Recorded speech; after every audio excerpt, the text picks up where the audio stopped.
Bonjour, mon nom est Chantal Beaumont, spécialiste en ingénierie existentielle et tu t'apprêtes à écouter Arrière-scène du soloprenariat et j'ai avec moi aujourd'hui une solopreneur en herbe. Qu'est-ce que c'est que ça? Eh bien, j'ai décidé pour rendre accessible, pour démystifier un peu le soloprenariat, parce que pour moi, tout le monde devrait être solopreneur, de faire des chroniques avec des solopreneurs de différentes postures entrepreneuriales. Donc, les solopreneurs en herbe, c'est ceux qui sont dans le soloprenariat depuis moins de 2 ans. Donc, soit dans une transition, soit en démarrage. Donc, qui sont comme j'y vais-tu pas, qui expérimentent toutes sortes de choses. Tu vas avoir l'occasion de le découvrir avec mon invité. J'ai aussi les chroniques solopreneurs en évolution. Donc ça, c'est sûr que ça fait plus de 2 ans, mais ça peut faire 5 ans, 10 ans, 15 ans, parce que les montagnes russes, avant qu'on atteigne la stabilité puis le confort, ça peut être long pour certaines personnes, tout dépendant de comment le processus se vit. Et il va y avoir aussi les solopreneurs accomplis, donc ceux qui ont atteint une stabilité malgré les montagnes russes et qui ont développé une posture davantage de mentor, où est-ce qu'on peut aller chercher des conseils, des outils précieux qui aident au niveau du cheminement. Donc, c'est vraiment d'aider les solopreneurs, donc les travailleurs autonomes dans le langage commun, pour encourager les gens à le faire, rendre ça moins épeurant, voir qu'il y a beaucoup de marche entre monsieur, madame, tout le monde et les vedettes, si c'est ton objectif. Et c'est pour ça que je reçois aujourd'hui Mélissa Napez. J'avais un plan de mémoire. Bonjour Mélissa. Bonjour Chantal. Alors, Mélissa est toute neuve autant au Québec que dans le soloprenariat et je pense que ça va être super intéressant à découvrir parce que Mélissa, c'est le genre de personne qui fonce tête baissée. Et tu vas voir que il n'y a pas de... Si on attend que ce soit le moment parfait, il n'y en a pas. Et c'est souvent lorsqu'on choisit d'avancer que c'est surprenant comment les choses peuvent se placer. Donc, avant de parler un petit peu de ta posture entrepreneuriale, j'aimerais que tu nous parles un petit peu. Bon, ça fait combien de temps que tu es arrivée au Québec? Ça va faire bientôt 5 ans. 5 ans. Donc, en 5 ans, Mélissa a changé de pays et est devenue solopreneur. Donc, comment ça s'est passé un petit peu pour toi? Est-ce que tu t'en venais au Québec devenir solopreneur? Est-ce que tu t'en venais au Québec fuir où ce que tu étais? Est-ce que tu venais vivre la liberté québécoise? Donc, qu'est-ce qui, d'un, t'a amené au Québec? Ben, ce qui m'a amené au Québec, en fait, ça a été parce que je ne me sentais pas à ma place en France. J'ai toujours senti une attirance vraiment pour le Québec. Puis, il y a en 2013-2014, j'ai annoncé à ma famille que dans 5 ans, je m'en irais, puis que je viendrais ici au Québec. 5 ans plus tard, sans avoir vraiment compté les années, c'est arrivé. J'ai eu mon permis de travail, mais non, c'était pas pour être solopreneur. C'était vraiment pour venir travailler ici, y vivre, puis faire ma vie ici. OK. Donc, tu es arrivé ici, tu as commencé à travailler en tant que salarié. Et de quelle façon ça s'est placé que ici j'étais solopreneur? Ben, ça s'est placé il y a à peu près 1 an de ça. Parce que, en fait, je me développais dans mon activité extra-salarié. C'est bon! À la place de extra-scolaire, là c'est extra-salarié. Puis je me suis dit, ben, pourquoi pas assumer vraiment mon côté solopreneur. Puis j'ai mis mes peurs de côté, puis je me suis renseignée, je me suis informée. C'était important pour moi de savoir où je m'en allais. Okay. Puis à partir de là, quand j'ai eu toutes les informations et formations, parce que j'ai eu la possibilité aussi d'avoir une formation pour les travailleurs autonomes, et à ce moment-là, je me suis déclarée solopreneur. OK. Donc, pour toi, ce qui a fait que tu sécurisais ta zone de saut, si on peut appeler ça comme ça, ce qui a fait que tu t'es dit, il me faut absolument ça pour que je me sente à l'aise d'oser le faire, toi, c'était, il faut que je sache à quoi m'attendre, puis que je connaisse, tu étais dans un nouveau pays, il fallait que tu connaisses les lois. C'est ça. Il fallait que tu connaisses les prérequis, les interdits, les je dois, je peux, il faut.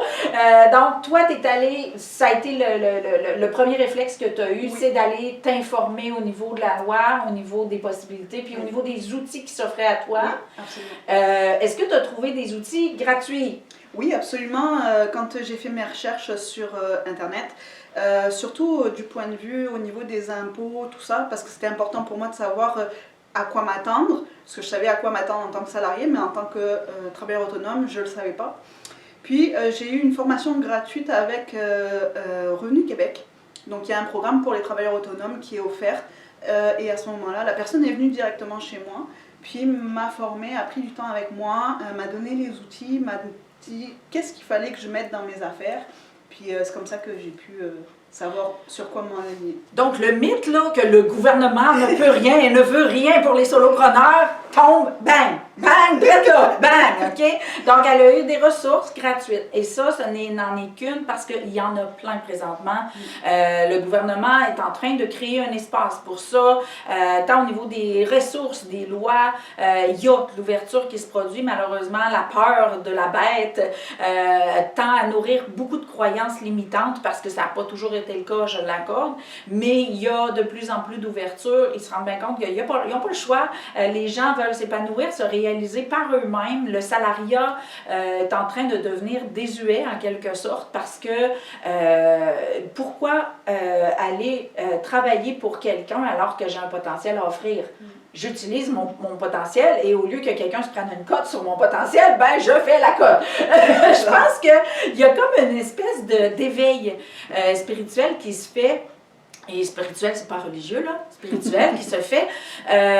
Donc, au niveau de la lucidité, qu'on a quelque chose à offrir.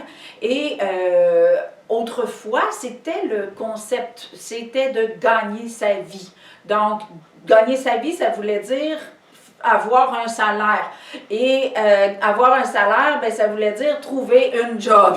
Puis, ça nous a comme inconsciemment empêtrés dans un engrenage où est-ce qu'on oubliait le plaisir, on oubliait la réalisation de soi et on oubliait notre pourquoi. On voulait vivre. On voulait vivre. Et on n'a pas, à l'époque, si on n'était pas fermier ou boulanger ou électricien ou plombier, ben, il n'y en avait pas de job. Il n'y avait pas façon de gagner sa vie autrement que comme ça. Et il y a eu à avoir une progression jusqu'à une certaine toxicité, où est-ce que les gens se rendent compte aujourd'hui qu'on a beaucoup plus à offrir qu'une présence à un bureau et beaucoup plus à obtenir qu'un salaire. Donc, oui, l'argent vient, mais elle ne vient plus de la même façon, elle ne vient plus avec la même motivation, elle ne vient plus avec... c'est plus la raison de vivre, c'est ce qu'on récolte au passage. Donc, alors là, toi, tu arrives au Québec, tu t'informes au niveau du soloprenariat, tu découvres en plus des ressources qui peuvent t'aider facilement et gratuitement.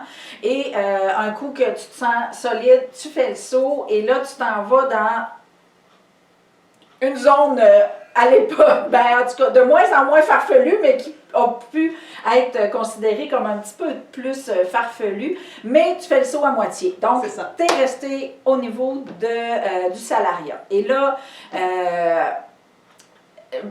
tu vas voir dans les autres entrevues, j'en parle souvent, d'avoir un pied dans chaque barque. Et vous voyez présentement Mélissa avec l'essoufflement d'avoir un pied dans chaque barque. Oui, on est capable encore de sourire, mais Dieu que c'est pas confortable.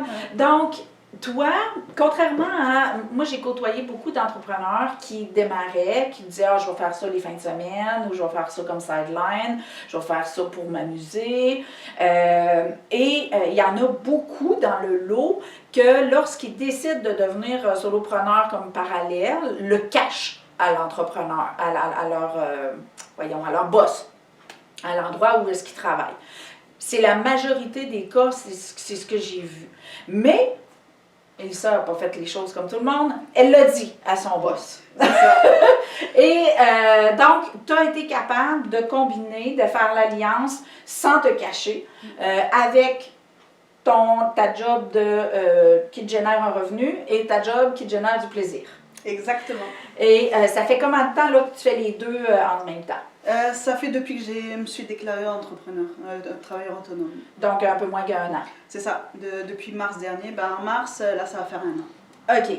Comment ton boss a pris ça, premièrement? Ben, mon ancien gestionnaire que j'avais, qui était très bon et très compréhensible, et il a pris ça très très bien. Il a vu que pour moi, c'était quelque chose que je pouvais développer encore plus du point de vue personnel, parce que ça m'aidait à m'épanouir. Puis, de la manière comment je lui ai amené la chose, ça ne lui posait aucun problème. OK. Parce que ça ne venait pas empiéter mes heures de travail de salarié. Puis, je savais faire la part des choses, c'est-à-dire que je faisais mes horaires de travail de salarié, puis après ça, j'avais mes heures de travail pour mon entrepreneuriat. OK. Et j'imagine que pour développer ton rayonnement, pour être vu, pour te faire connaître, ben, ça a dû engendrer peut-être des conflits d'horaires, que ce soit des occasions de réseauter de jour ou des activités et tout ça. Et est-ce que ça s'est bien prêté aussi? Oui, parce que j'ai expliqué justement les moments par rapport au réseautage avec d'autres entrepreneurs, les journées où ça se passe justement en journée. Où c'est une fois par mois. Puis là, à ce moment-là, je lui ai exposé que pendant cette journée-là, mes horaires allaient être différents, que j'allais travailler pendant cette portion, puis après ça, j'allais être absente, et après ça, je récupérais mes heures de travail pour faire ma journée complète de 7 heures. Puis il n'y avait pas de problème là-dessus, là, et il me faisait totalement confiance par rapport aux heures que j'avais à faire. Donc, ce qui a facilité, parce que moi, dans le fond, pourquoi je veux qu'on parle de ça, c'est qu'il y en a beaucoup qui se disent « mon boss ne voudra jamais ». Puis c'est vrai qu'il y en a qui voudront jamais. Mais dans la mesure où je pense que, tu sais, pour avoir souffert de manque de santé mentale personnellement, je pense qu'il y a de plus en plus de boss qui ont côtoyé la dépression, le burn-out ou des choses comme ça. Il y a de plus en plus d'ouverture au fait que la santé mentale est quand même assez importante, même si tu fais un job qui n'est pas dans la spiritualité, dans le mieux-être ou quoi que ce soit. D'ailleurs, tu es en informatique. Oui. Donc, tu sais, que la santé mentale a sa place et que si tu trouves ton équilibre dans la réalisation, dans ce que tu fais comme sideline, si on peut dire, ça t'amène la capacité de travailler puis d'être là, d'être fonctionnel, ben je pense que ça vaut la peine de prendre la chance. Si vraiment tu n'as pas le choix de faire les deux pendant un bout, là, je pense que... parce que je dis toujours d'avoir les pieds dans deux barques et surtout de te cacher une partie du temps et de ne pas te cacher. Ça, pour être une enseignante au niveau du champ quantique, ben, si tu es une proie pendant 40 heures semaine, espère pas être le plus grand prédateur pendant 2 jours semaine. OK? Donc, au niveau de ton champ quantique, ton rayonnement entrepreneurial dépend de ta posture quantique. Donc, si tu te caches, que ce soit du gouvernement pour tes revenus, que ce soit de ton employeur, que ce soit de ta mère, que ce soit de ton chum, dès que tu es en posture que tu te caches, tu freines le rayonnement de ton champ quantique, donc tu freines ton aspect magnétiseur envers ta clientèle. Et ça, c'est là que je n'encourage pas à long terme le chevauchement entre les deux postures, surtout si tu as à te cacher dans l'une ou l'autre des postures. Moi, je pense que c'est plus là que tu dois t'étudier, t'auto-observer. Est-ce que je me cache de quiconque présentement pour... Si tu as à devenir et si tu envisages de devenir solopreneur ou si tu l'es déjà et que tu n'as pas les résultats que tu voudrais au niveau de ta clientèle, ben demande-toi dans le pourcentage, admettons, regarde une semaine, là, dans quel pourcentage tu te caches puis dans quel pourcentage tu as envie de faire « Hey, je suis là, je suis là! » OK, donc regarde ça et ça peut te donner des bonnes clés d'investigation pour sortir de la cachette. Puis vraiment, c'est pas pour rien que je suis une enseignante d'authenticité, là. Moi, je suis un livre ouvert, tout le monde me connaît de A à Z, que ce soit en conférence, je suis transparente. Donc, je n'ai pas de la misère à magnétiser ma clientèle, je suis transparente tout le temps. Mais il y en a que je sais qui ne peuvent pas être transparentes tout le temps. Ben, étudie au moins ton ratio puis essaie d'aller vers un réajustement. Donc, toi, au niveau, donc, tu n'as pas à te cacher de ton employeur. Donc, j'imagine que ça a quand même bien été au niveau de ton rayonnement entrepreneurial. Oui, absolument, parce que ça m'a permis de ressentir ma liberté. Parce que le fait de devoir se cacher, on se sent plus emprisonné. Puis moi, j'avais besoin de liberté. Puis je suis quand même quelqu'un qui est authentique, puis qui aime pas se cacher. Et pour moi, c'était nécessaire d'en parler à mon employeur et de lui faire quand même prendre conscience que mon travail dans le salarié est important, que je respecte mes horaires et que mon entrepreneuriat ne va pas venir empiéter et comme parasiter mon travail de salarié. OK. Donc, pour vous autres, ce qui a marché, c'était, en autant que je fais mon 7 heures par jour, mon boss est content. Donc, c'est de trouver un terrain d'entente, mais le premier pas, c'est de ne pas présumer que ce n'est pas là. Donc, je connais des gens là, qui avaient des objectifs de faire du travail à la maison, puis pendant 10 ans, « Oh, je peux pas, ma job, elle permet pas ça, je peux pas. » Puis à un moment donné, pouc, en demandant ça, il y a eu ça. Fait que, tu sais, c'est vraiment magique comment, si on arrête d'être convaincu ou de créer qu'on ne peut pas, que ça peut pas, que mon boss ne voudra pas, puis que tout le monde ne voudra pas, ben il y a des choses qui peuvent se mettre en place et je pense que c'est des belles hypothèses à ouvrir là, si tu penses à devenir solopreneur, puis que tu es insécure un petit peu pour ta transition entre le salariat et ton autonomie, ben tu sais, mets concrètement tes peurs, ce que tu es convaincu que, puis remets-toi en question dans tout ce que tu es convaincu, parce qu'il y a des bonnes chances que tu puisses te donner des outils puis des faciliter ta transition. Maintenant, donc là, ça fait à peu près 1 an et tu fais ça donc de chez toi pour l'individuel. Oui. Si on parle tant qu'à parler des contraintes, on va parler des contraintes. Ton propriétaire de où est-ce que tu habites? Est-ce que tu as eu à lui dire que tu étais solopreneur et que tu allais exercer dans... Oui, je lui ai dit, puis il n'y avait aucun problème. Je suis vraiment tombée sur un propriétaire vraiment formidable. Autant parce que il m'a accepté avec ma chienne, autant quand je lui ai dit que j'étais entrepreneur, il a eu la curiosité de savoir c'est quoi que je faisais. Puis il était vraiment aussi ouvert par rapport à ça. Donc pour lui, ça lui posait vraiment aucun problème. Je trouve que le fait de communiquer avec les gens concernés, c'est vraiment important parce que tout se garder pour soi, on va s'imaginer des films, puis on va, comme tu disais, penser au négatif, puis... nourrir nos peurs, nos appréhensions, exactement. Et tout ça. Donc, il y a même des propriétaires qui disent oui, OK? Parce que, tu sais, j'ai tellement entendu toutes sortes de convictions de solopreneurs qui voulaient partir ou qui commençaient puis qui me disaient « Ouais, mais je peux pas parce que tu sais, puis là, c'était l'employeur, le propriétaire, il y avait tellement... toutes les contraintes du monde, oui, ça existe, toutes les contraintes du monde, mais ça existe toute la liberté du monde aussi. Puis je trouve que la situation que Mélissa expérimente, c'est une belle preuve que ça existe, que tu peux te permettre de te donner accès à la facilité et de croire que ça existe, de croire que tu y as droit et d'aller le chercher parce que, d'après moi, lorsqu'on fait... Moi, le premier choix que j'ai fait pour moi, ça a été d'avoir un enfant à 19 ans. Je suis tombée enceinte à 19 ans, puis tout le monde me dit « Mon Dieu, je travaillais chez McDo à l'époque, mais c'était la première fois que je faisais un choix pour moi.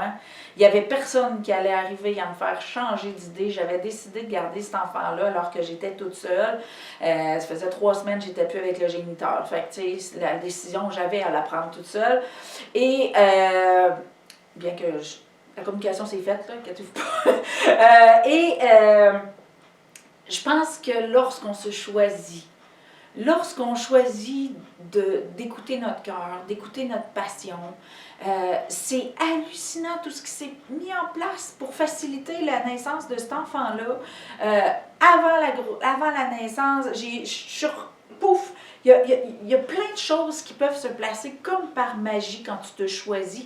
Et souvent, lorsque tu es peut-être, quand on est dans le salariat, on peut être un petit peu côtoyer la victimisation d'une façon ou d'une autre. On peut se sentir impuissant, puis j'ai pas le choix, puis il faut remplir notre vocabulaire à pu finir. Donc, tant qu'on n'a pas essayé de dire, puis fuck, ça donnera ce que ça donnera. Je pense qu'on ne peut pas imaginer tout ce qui peut se mettre en place. Est-ce que tu as vécu ce genre d'expérience-là? Parce que tu veux pas, tu as fait ce choix-là pour changer de pays, tu as fait ce choix-là pour te trouver une job, pour partir en solopreneur. Est-ce que tu as eu la chance d'entrer en contact avec ça lorsque tu as dit, garde, fuck, c'est là que je le sens, c'est là que je le vis et c'est là que je vais? Est-ce que tu as eu la chance de côtoyer ce tapis rouge-là ou est-ce que la facilité s'installe? Oui, absolument, parce que déjà ça a commencé quand j'ai fait mon immigration. J'étais vraiment un ras-le-bol de tout ce que je pouvais vivre là-bas. Puis j'ai tellement souhaité partir que finalement j'avais été sélectionnée. Tout s'est enchaîné mois après mois, de décembre 2018 à mars 2019. Puis pour moi, il fallait que je parte.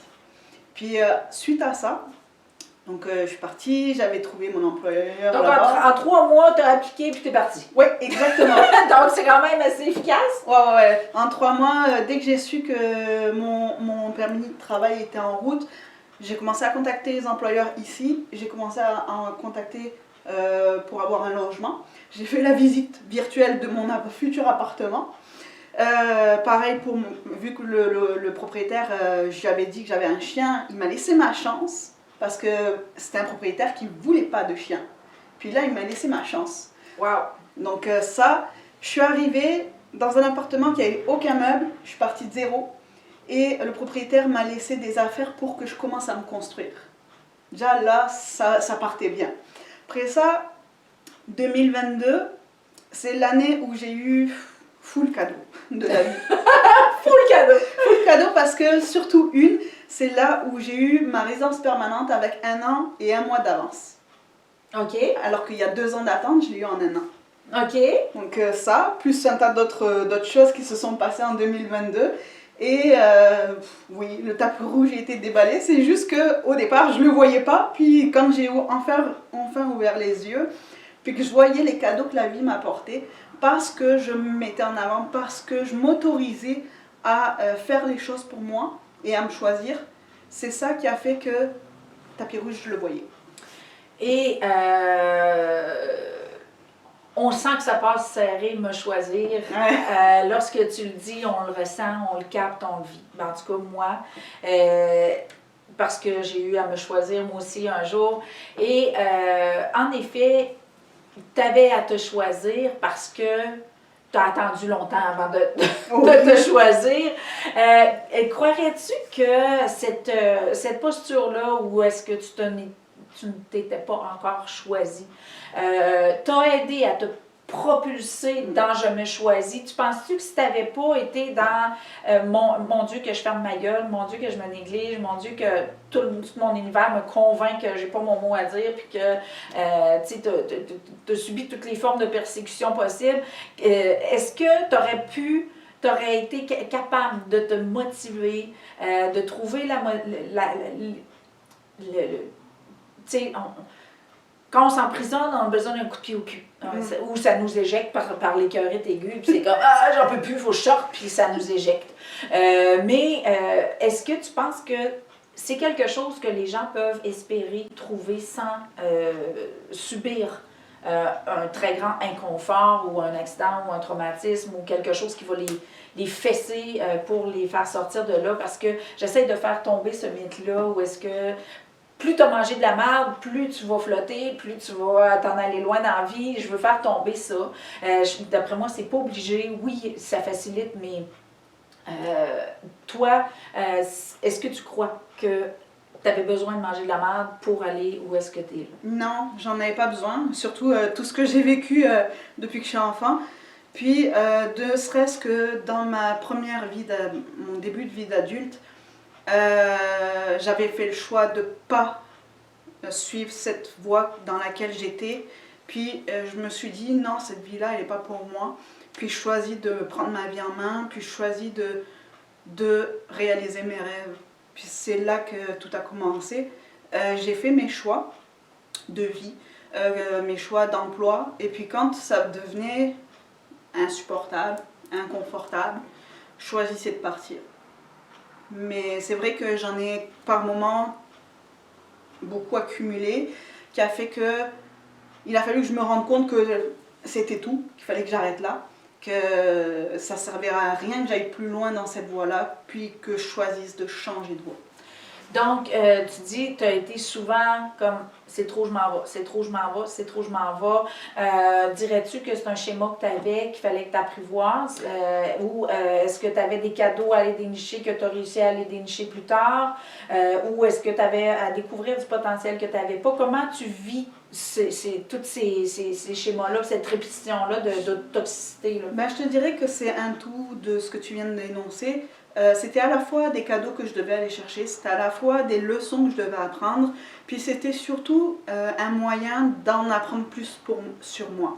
C'est comme ça que je me suis découverte, c'est comme ça que j'ai découvert mes capacités, de quoi j'étais capable de réaliser en final, puis mes forces. Puis c'est sûr que il y a des moments où j'ai pas attendu que ça en arrive le sac plein là. Mais c'est ça.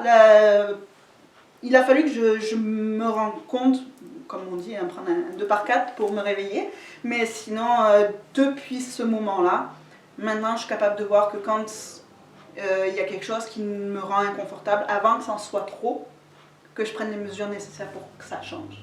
OK. Donc, récemment, comme de fait, donc, tu étais jusque-là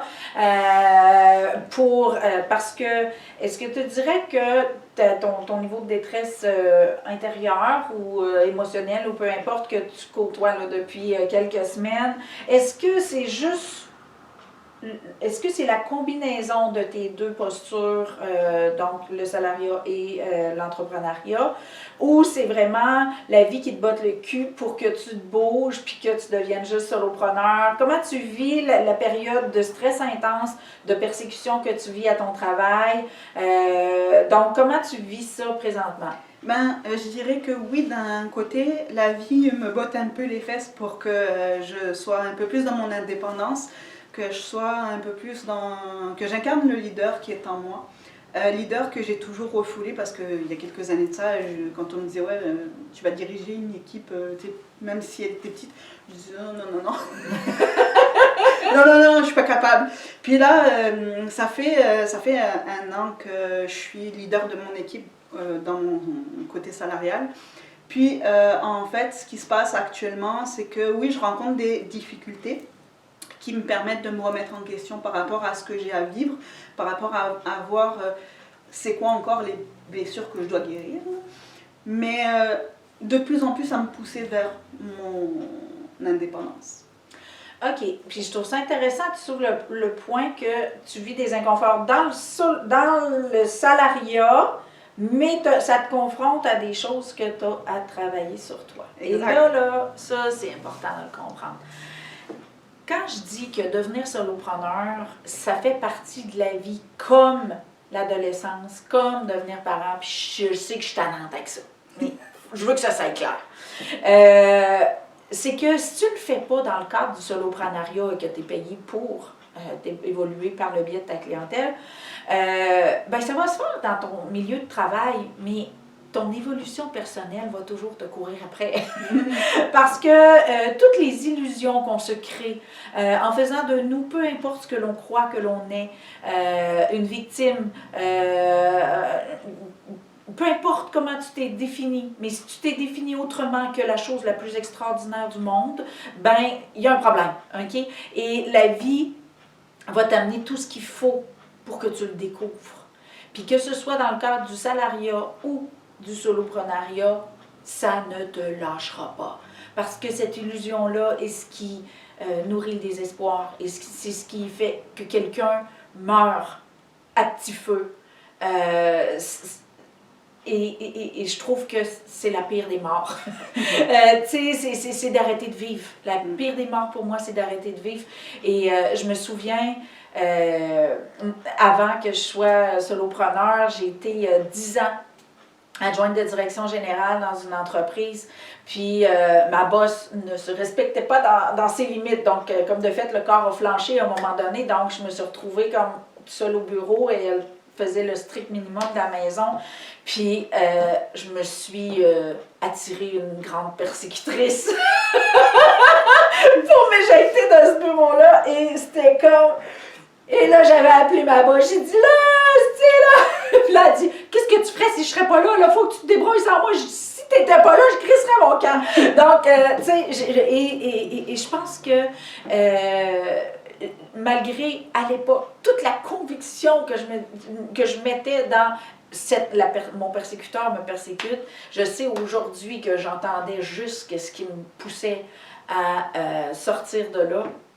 Et comme de fait, la compagnie a été vendue quelques temps plus tard et j'ai été mis à porte parce qu'il n'y avait plus de place à la polyvalence. C'était une grande entreprise, puis il n'y avait pas de place pour ce que moi je voulais, de la variété. Donc, ça m'a éjecté et ça m'a envoyé faire une job que j'avais aucune idée qu'il existait. Je me suis retrouvée à faire du Google AdWords. Je savais même pas que cette job-là existait seulement et j'ai été engagée pour faire cette job-là. Là, aujourd'hui, je sais pourquoi.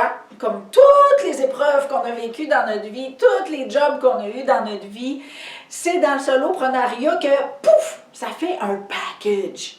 Ça fait un package. C'est pour ça que je suis tellement passionnée parce que, tu sais, j'ai fait toutes sortes d'affaires dans mes jobs.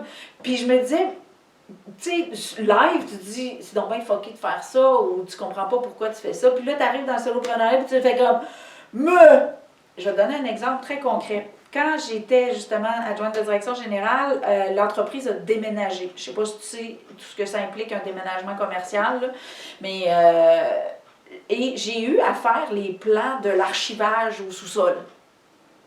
Donc, ma boss, elle me dit, on avait de l'archivage sur 3 étages à la place initiale et on s'en allait à une autre place, puis il fallait que je dise, on va avoir un carré dans la cave, il faut que tu dises combien de pieds carrés qu'on a besoin. Ah ouais. Je suis pas architecte, moi, là, je suis comme... Puis là, tu as des classeurs larges, des classeurs en longueur, tu sais, j'avais plein de classeurs, puis il fallait que je prenne le moins d'espace possible. Fait que je me suis retrouvée avec une feuille, puis... pas un logiciel, il n'y avait pas de logiciel dans ce temps-là, ça fait trop longtemps, il n'y avait pas de... Fait que je me suis retrouvée à faire ça. Et l'année passée, en 2023, j'ai organisé un salon. Et j'ai eu à faire les plans de disposer les kiosques dans un espace le plus restreint possible pour que ça fitte. Puis là, j'étais comme... Puis là, je faisais ça, puis là, j'étais comme... Ah, c'est pareil! Donc, c'est vraiment trippant parce que on ne sait jamais où est-ce qu'on s'en va. Puis lorsqu'on fait le choix de se dire, je sais pas où est-ce que je m'en vais, mais je vais de moi à moi, pour moi, dans mon plaisir, je suis une route que je sais pas c'est quoi la destination, je choisis d'aller vers mon plaisir, de croire en moi puis d'avancer. Et je dis tout le temps, la destination est une illusion, mais il faut développer l'amour du parcours. Puis c'est là que si on se donne la peine de sortir de nos zones de confort, aller explorer des choses, faire des affaires qu'on n'a jamais faites, puis c'est là qu'on se rend compte, « Ah, j'ai fait ça, mais finalement c'était pour que ça me serve à faire ça. » Est-ce que tu as eu l'occasion de justement faire quelque chose quand tu étais plus jeune ou peu importe, puis que là aujourd'hui, mon Dieu, tu fais ça, puis tu savais pas que ça allait te servir? Ben, je te dirais que il y a tout ce que je fais du côté informatique, oui, ça me sert aujourd'hui dans mon entrepreneuriat. Parce que j'ai des outils qui me permettent de pouvoir gérer, faire ma gestion au final. Sinon,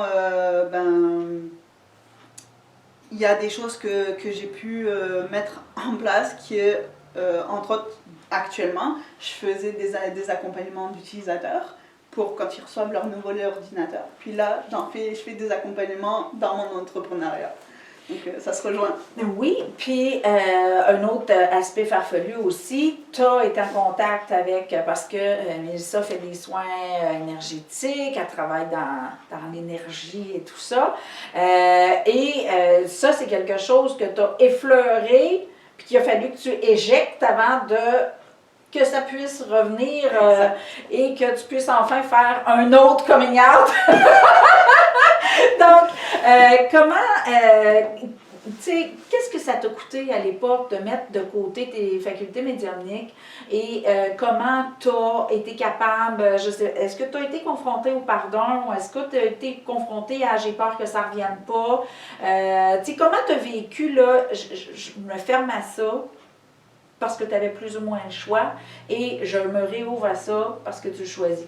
Ben, faut savoir que dans la famille dans laquelle j'ai grandi, c'est une famille très très religieuse, très fermée, pour pas dire sectaire.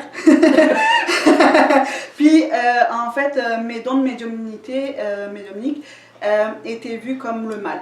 Donc quelqu'un qui pratiquait la voyance, qui avait ces dons-là que j'ai aujourd'hui, que j'ai toujours eu depuis que je suis enfant, ben, c'était mal vu, puis c'était vu comme des apparitions de Satan. T'étais Satan en personne! Ah, c'est ça! Donc, quand tu as accepté de te plier à je ferme ça, est-ce que tu l'as fait? Oui, j'ai dû le faire parce que déjà, quand j'étais enfant, ben, j'avais pas conscience que c'était ça mon don. Donc, quand je faisais de la voyance avec les cartes, ben, je prenais ça comme un jeu. Tu sais, je disais, ah, viens, je vais te lire dans les cartes et tout, mais c'est un jeu de cartes normal. Puis j'avais 10 ans. Puis après ça, j'avais un autre jeu que je faisais qui était que je disais à la personne, pense à un chiffre entre 1 et 6. Puis j'avais un espèce de petit rituel que je faisais avec les mains, puis je parvenais à savoir c'était quoi son chiffre. Mais j'ai mis tout ça de côté volontairement, mais pas par choix. Pas parce que je le voulais, mais parce que j'en étais obligée. Parce que par rapport au rejet de ma famille. Donc je savais que si je développais ça, ben, j'allais être rejetée par ma famille. Donc par peur du rejet, j'ai enfoui tout ça. Jusqu'au jour où ben, j'ai fait mon premier coming out. Puis là, j'ai dit fuck tout le monde. Ton premier coming out, tu parles au niveau de ton orientation sexuelle, ok? Exactement. Donc à ce moment-là, moi, j'en avais marre de vivre cachée. Puis ça ne me rendait pas heureuse. Donc, parce que tu le faisais même pas en cachette, tu avais vraiment fermé tout ce qui était médiumnité. Là. Exactement. Donc ça a fait son chemin tout au long des années, parce qu'il y avait aussi le fait que j'étais capable d'enlever les douleurs à une personne quand je faisais un massage. Même ça, je ne savais pas, on ne me guidait pas qu'est-ce que c'était quand j'étais enfant. Donc ça aussi, j'ai dû le mettre de côté et faire juste passer, ah ben tu sais, je fais des massages et puis tu sais, je suis capable d'enlever ta douleur, mais ça restait secret. De surface. Voilà, c'est ça. Puis, jusqu'au jour où, en fait, je suis arrivée ici. Et donc, j'ai fait la rencontre de mon ex-conjointe. Puis, qui m'a parlé du Reiki, des élémentaux. Puis moi, ça me semblait pas nouveau. Pour moi, c'était quelque chose que... Ça mettait un mot sur ce que je savais déjà et sur ce que je faisais. Donc là, ça devenait concret. Exactement. Donc, tu n'étais plus Satan, tu n'étais plus un monstre. Non. Donc, tu as comme réouvert à ça. Oui, je me suis réouvert. J'ai choisi de me réouvrir à ça parce que je me suis rendu compte que ça me faisait vibrer encore plus. Tu sais, je me sentais vivante, je me sentais complète. Puis, plus j'avais cette soif de curiosité, plus ça m'a amené à faire des formations pour en apprendre davantage parce que j'avais ce besoin en tant qu'humaine de faire des formations pour comprendre, pour apprendre. Et jusqu'au jour où on m'a dit, mais tu sais, les formations, t'en as pas vraiment besoin. Mais mon humain... Ça, c'est intéressant. Ouais, je te laisse continuer. Mais mon humain avait besoin d'aller dans cette direction-là parce que, en tant qu'humain, ben, c'est ça, on a besoin d'explorer. C'est ça. De la formation. C'est ça. Donc j'ai fait plusieurs formations sur presque 1 an. Donc 1 an et demi, ouais, presque 2 ans même. Parce que j'ai terminé en 2022, je commençais en 2021, j'ai terminé en 2022 toutes les formations que j'avais à faire. OK, donc toi, tu as fait tes formations avant de devenir solopreneur? Oui. OK, donc il y en a des fois qui démarrent puis qui se disent « Ah, ben finalement, je vais aller me chercher ça. Donc toi, tu as fait tes formations avant et tu as ouvert après. Oui. OK, puis, donc, c'est quoi, pourquoi on est parti à elle? On va y revenir. Je le sais plus, je t'en ai pris. Oui, c'est ça. Tu n'as pas besoin de formation. Non, c'est ça. C'est ça. Ça, là, c'est un point que je tiens à ressoulever. Parce que tu vas l'entendre souvent dans les entrevues, parce que j'en ai déjà quelques-unes produites. on pense toujours devoir savoir et le phénomène des certifications, des titres professionnels a nourri la croyance. C'était pas nécessairement de la persécution, c'était pas nécessairement de la peur, mais c'était un souci de qualité qui a nourri l'illusion qu'on avait à être formé et à avoir des certificats et des titres professionnels et faire partie d'un ordre. Et tu sais, en tout cas, vous savez que ça finit plus à un moment donné. Et ça fait peur à beaucoup de gens, surtout avec les lois qui entourent ça. Donc, ce qui est important lorsque tu choisis de faire ta sortie et de promouvoir ce que tu as à offrir, tu sais, tu as vécu ta vie. Tu as vécu des épreuves que beaucoup de gens vivent. Et tu as choisi de rester peut-être plusieurs fois. Je dis ça parce que j'ai côtoyé le monde du suicide beaucoup, fait que je sais qu'on ne fait pas toujours ce choix-là, mais tu es encore là aujourd'hui. Et qu'est-ce qui t'a convaincu d'être là encore aujourd'hui? Qu'est-ce qui fait que tu as continué ta route? Ben rien que ça fait que je sais que tu as quelque chose à offrir aujourd'hui. Comment tu accèdes au plaisir? Comment tu le nourris? Comment tu as réussi à t'en priver si tu t'en es privé? Qu'est-ce qui a fait que tu t'es obligé d'en priver? Puis comment tu as fait pour nourrir autre chose si tu t'es privé du plaisir dans ta vie? Ta façon d'accéder au plaisir est un outil précieux dont beaucoup de gens ont besoin. Donc, ne serait-ce que de colorier, OK? On le fait en maternelle, là, OK? Mais il y a encore une pression parce qu'il y a la comparaison à l'école, le cadre scolaire et le festival de la comparaison. Mais dans la mesure où tu te donnes le droit de le faire sans comparaison, il y a du plaisir à dénicher dans tout. Et ta façon d'accéder au plaisir, que ce soit par les couleurs, par la musique, par les soins énergétiques, par... je te dévoile des secrets qui viennent de on ne sait où. Peu importe, tu as des dons qui sont faciles pour toi parce que c'était inné. Pour toi, c'est facile, mais dis-toi que pour d'autres, ça ne l'est pas. Toutes ces petites choses-là qui font de toi que tu es spécial, unique et différent. Ta différence n'est pas la plaie de l'humanité. Ta différence est ce qui constitue la richesse de ce que tu as à offrir aux autres. Donc, observe ta différence. Tant qu'à te comparer, là, observe ta différence, puis pète-toi les bretelles d'avoir une différence, puis exploite ta différence. Jouis de ta différence. Tu vas voir, j'ai une entrevue avec Régis Lachance, qui est un enseignant divergent. Donc, lui, là, il dit, la divergence, c'est sexy.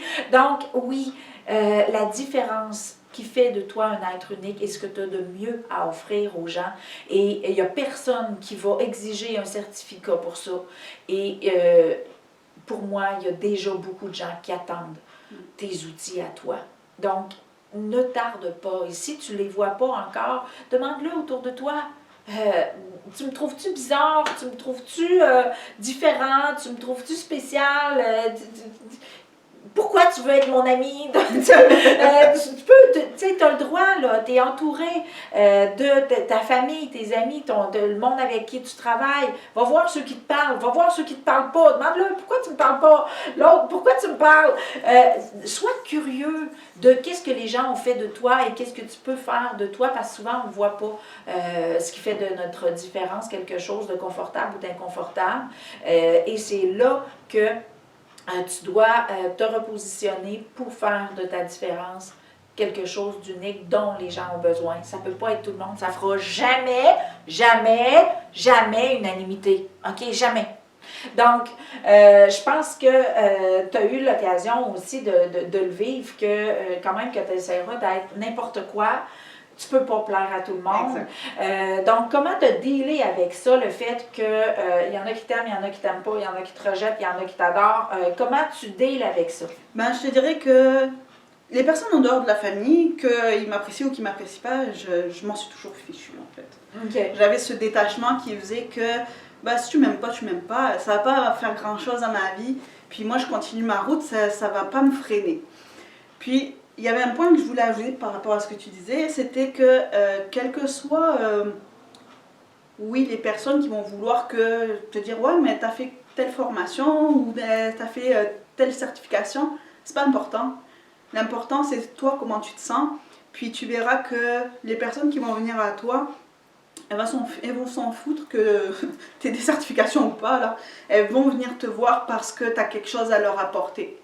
Puis, c'était ça que je voulais ajouter par rapport à ce point-là. Puis, pour revenir à reposer ma question, la différence... Comment tu deals avec les gens oui. qu'il y en a il y en a qui t'aiment pas, il y en a qui vont passer des commentaires, il y en a qui vont te juger, peu importe. Actuellement, je le vis avec ma famille qui m'a totalement rejetée par rapport à ce que je fais. C'est sûr que ça a été difficile au début parce que quand on se fait rejeter par un inconnu ou quand on se fait rejeter par sa famille, c'est totalement des émotions différentes. Puis quand c'est la famille que c'est proche, c'est encore plus difficile. Donc il m'a fallu un temps pour que j'accepte ce rejet-là. OK. Puis l'acceptation, c'est pas toujours facile. L'acceptation de ce rejet, on le vit des fois très difficilement, puis beaucoup de personnes ont du mal à s'en remettre. Moi, ça va, j'ai eu les outils qui m'ont aidé à m'en remettre. On en veut. C'est quoi les outils qui t'ont aidé à dealer avec le fait que non seulement ta famille comprenait pas, n'en voulait pas et ont carrément renié parce que je sais que ça se vit beaucoup lorsqu'on se choisit. Donc, quand tu parles, j'ai eu les outils pour m'aider à dealer avec ça, c'est quoi? Alors, entre autres, moi, je me suis beaucoup questionnée sur le fait de qu'est-ce que ça m'apporte de plus que s'ils sont là ou s'ils sont pas là, déjà.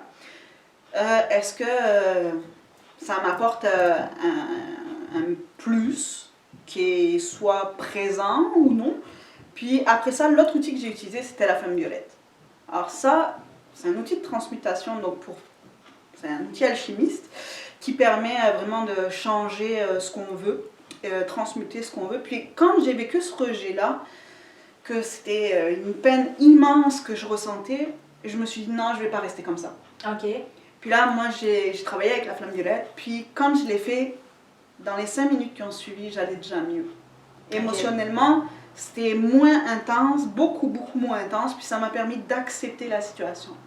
Donc, la flamme violette est venue à toi. Donc, est-ce que au moment où tu en as eu besoin, tu avais déjà eu la formation ou c'est au moment où tu en as eu besoin, tu as rencontré quelqu'un qui te l'a... Non, j'avais déjà eu la formation. Puis, avant même d'avoir la formation, justement, j'ai été attirée par ça parce que j'ai ce côté alchimiste en moi qui fait que j'ai été attirée par ça. Puis, j'ai suivi les formations pour en apprendre, pour avoir les outils pour moi-même, puis pour l'enseigner par après. OK. Mais c'est vraiment... Je l'ai toujours utilisé dès le moment où j'ai appris son existence, puis que j'ai été formée. OK. Fait que là, tu as utilisé, dans le fond, conscientiser, OK? Puis ça, je trouve que c'est un outil super intéressant. Donc, conscientiser que ça est là ou que ça n'est pas là, ça fait-tu vraiment une différence? Tu sais, j'accompagne beaucoup de gens au niveau de la libération émotionnelle, les peurs, les blocages, les traumatismes et la fichue famille qui a fait beaucoup plus de dommages que de bienfaits dans la majorité des cas. On doit vraiment se repositionner au niveau de la famille. On s'est choisi un bagage génétique, mais on n'a pas à traîner notre famille toute notre vie. Et c'est pas être sans cœur, c'est pas de la négligence, c'est pas être antisocial, c'est pas être égoïste que de dire, ben, j'en ai plus besoin, OK? T'as le droit de plus avoir besoin de ta famille, t'as le droit de plus avoir besoin de ton père, de ta mère, de tes frères et sœurs, ou peu importe, surtout pas pour te persécuter! Exactement! Surtout pas pour te dire que t'es pas pertinente, t'es pas adéquate, t'es pas correct. T'es pas comme eux, ils veulent. C'est ça. Donc, tu sais, il y a beaucoup de gens que, oui, lorsqu'ils se choisissent, ils sont confrontés à les peurs, à tout ce que, bien souvent, notre famille n'a pas eu accès, c'est pas donné droit, mais tu sais, ça leur appartient et tu peux en faire ce que tu veux et tu n'es pas un monstre parce que tu installes une distance dans ta famille.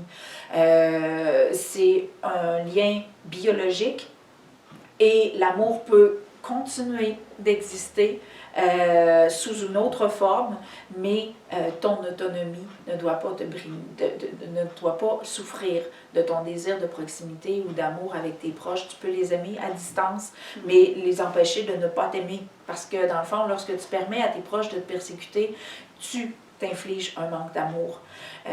Oui, quand tu es un enfant, c'est plus difficile d'aller quérir des ressources, mais lorsque tu es un adulte, moi j'appelle ça de la négligence criminelle, c'est de te négliger toi-même. Donc, dès que tu permets à quelqu'un de mal te traiter, que ce soit physiquement, mentalement, émotionnellement, de te persécuter physiquement ou d'une quelconque façon, c'est toi qui te négliges. Donc, si tu le permets, tu n'as pas le droit de reprocher à personne. C'est à toi de faire le choix de te prioriser, de te respecter. Donc ça, c'est un pas majeur, très important à faire lorsque tu choisis d'aller vers le soloprenariat. Et c'est à la fois les plus grands freins, mais aussi les plus grands propulseurs. Lorsque tu choisis de cheminer vers toi, dans l'amour de toi, lorsque tu goûtes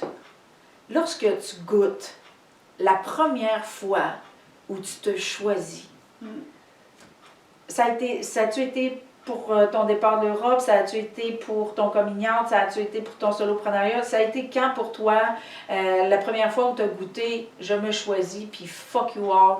Ça a été lors de mon coming out. Lors de ton coming out, t'avais quel âge? J'avais 20 ans. Tu avais 20 ans et tu as dit, regarde, ça donnera ce que ça donnera. Tu te rappelles-tu comment on se sent lorsqu'on fait ça? La liberté. Parce que je me suis cachée quand même pendant 3 ans. Je refoulais ça en moi. Puis jusqu'au jour où je me suis dit, non, je vais vivre ma vie telle que je l'entends. Puis je m'en fiche de ce qu'ils pourront dire. On a l'impression qu'il y a des ailes qui nous poussent dans le dos. Ouais. Exactement. Tu sais, t'as pas besoin de changer ton orientation sexuelle pour faire un coming out qui va te donner des ailes. Lorsque tu fais ton coming out en tant que solopreneur, lorsque tu fais ton coming out en tant que je choisis de me mettre au centre de ma vie, d'exister, de me prioriser et de croire en moi, ça donne des ailes. C'est pour ça que tu as l'impression que personne te voit, t'entend ou te croit parce que tu flottes. Tu flottes, tu changes de fréquence, tu goûtes à la liberté, tu redonnes à ton corps sa vitalité parce que tout le temps où est-ce que tu t'es caché, tu mourrais à petit feu. Donc lorsque tu fais enfin un jour le choix de te choisir, de croire en toi, c'est comme je suis très fan de la Matrice. Tu sais, quand Morpheus, il pète les chaînes, là, puis qu'il s'en va sauter dans l'hélicoptère, là, c'est ça, tu sais, qui se vit, c'est comme... On croyait qu'on était pris à quelque part alors qu'on ne l'était pas. Et c'est vraiment, pour moi, le cadeau que je souhaite que tu te fasses à un moment ou à un autre, quand tu seras prêt, quand tu seras prête. Respecte-toi dans ta sortie, mais fixe-toi l'objectif de le faire un jour ou l'autre, de choisir de faire de ta différence la plus belle et grande chose que tu as à offrir, de l'afficher, de la faire rayonner et d'y œuvrer avec intensité, de partager ton choix, de t'aimer et de croire en toi. Donc, pour terminer, quel conseil tu donnerais à quelqu'un qui hésite encore à faire le saut? Le conseil que je donnerais, c'est de voir vraiment ce qu'il veut. Puis surtout, si elle est salariée, si elle ou il est salarié comme je le suis aussi, de communiquer avec son entourage, son boss, les personnes avec qui il y a besoin de parler. Puis de ne pas se retenir et de ne pas rester sur des fausses croyances dans le sens que je ne le fais pas parce que j'ai peur que ça ne sera pas accepté. Tu ne peux pas le savoir si tu n'essayes pas. Essaye, fais-le. Puis donne-toi la chance de te lancer. Puis, comme on dit, hein, qui t'entraîne à rien. Et qu'est-ce que tu dirais qui est la chose... malgré les montagnes russes, malgré que c'est pas facile, surtout au début, qu'est-ce qui fait que tu n'arrêteras jamais de faire ce que tu sais qui est ta voie? Qu'est-ce qui te motive, qui dit « Ah, mon Dieu! Ah! » Parce que quand j'arrête, je me sens vide. Donc, Je le sais que c'est ça qui me remplit de joie, qui me remplit de fierté aussi, parce que je fais quelque chose que j'aime, même si dans mon côté salarial, j'ai la chance aussi de faire quelque chose que j'aime, mais c'est pas tout le monde. Ce que je dirais, c'est si tu sens qu'à l'intérieur de toi, ça te fait vibrer, ça te remplit de joie, que tu te sens vivant, vivante, continue, fais-le. Et ne t'arrête pas, parce que tu vas redescendre à des états que tu veux pas. Donc, ce qu'elle dit, c'est que si tu n'as pas encore goûté à ça, un coup que tu vas y avoir goûté, tu ne voudras plus jamais t'en passer. Je pense que c'est vraiment ça. Je fais beaucoup de réseautage et d'ailleurs, si tu es solopreneur et que tu vis les creux de manière difficile, je t'encourage vraiment à faire du réseautage. Il y a plein de groupes de réseautage très différents. Explore, va butiner dans différents groupes de réseautage, trouve celui qui te parle. Puis, donne-toi la chance d'aller vivre ces petites extases-là où est-ce que nourris ton plaisir. Puis dans le réseautage, c'est pas tu t'en vas te vendre, c'est tu jases avec du monde qui vivent la même réalité que toi et tu vas parler de ce qui te procure du plaisir, de la vitalité, qui te fait sentir nourri. Et rempli parce que tu t'es choisi. Donc, c'est important que tu te repositionnes. Là. Réseauter, c'est pas aller se vendre puis faire du bourrage de t'en veux-tu, t'en veux-tu, t'en veux-tu. C'est loin de là. Il y a des groupes où est-ce que ça va au-delà de ça, que la personne est en avant. C'est vraiment d'aller dégoter puis nourrir cette passion-là que tu as d'œuvrer à toi, de t'épanouir, de te découvrir et de concevoir ta différence comme une richesse. Donc, c'était Mélissa Napès qui offre des soins en présentiel et je crois aussi qu'elle fait tu fais une partie de tes soins à distance. Oui, aussi. Donc, allez sur son Facebook, sur son site web, allez découvrir. Il va y avoir les informations là, dans la publication. Et pour moi, de mon côté, je suis Chantal Beaumont, spécialiste en ingénierie existentielle, une passionnée du soloprenariat et de tous les cadeaux qui s'y trouvent. Donc, merci pour ton écoute. Il va en avoir encore plein d'autres. Donc, gêne-toi pas pour partager. Les gens en ont besoin. Je suis sûre que tu en connais autour. J'y vas-tu pas?